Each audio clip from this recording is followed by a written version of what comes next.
ঠাকুরগাঁবাসী গড়িয়াবাসী জবানটাকে টান টান করে মোহাব্বতের খাতিরে সিংহ পুরুষের মতো গর্জন দিয়ে আজকে আমি দেখতে চাই যারা নবীর পক্ষে আছে ওই সমস্ত ব্যক্তিকে আমি দেখতে চাই যারা আমার নবীকে নিয়ে ব্যঙ্গ করেছে, আমার নবীকে নিয়ে কটূক্তি করেছে, ওই সমস্ত জালেম আর বদকারদেরকে আমি দেখতে চাই।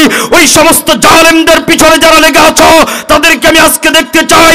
তোমাদের গর্জন বাংলার সিংহের মতো আজকে ওই নবীকে নিয়ে কটূক্তি করে আজকে মুসলমান বিরিয়ানি রান্না করে খায়।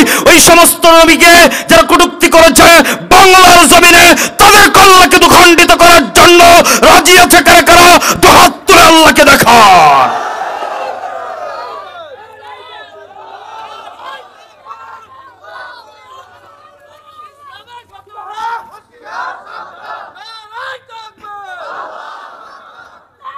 আজকে কলিজা টুকরা মুসলমান আমার নবীর সম্মান নিয়ে ইজ্জত নিয়ে ঝিলিমিলি খেলে আমরা বাংলার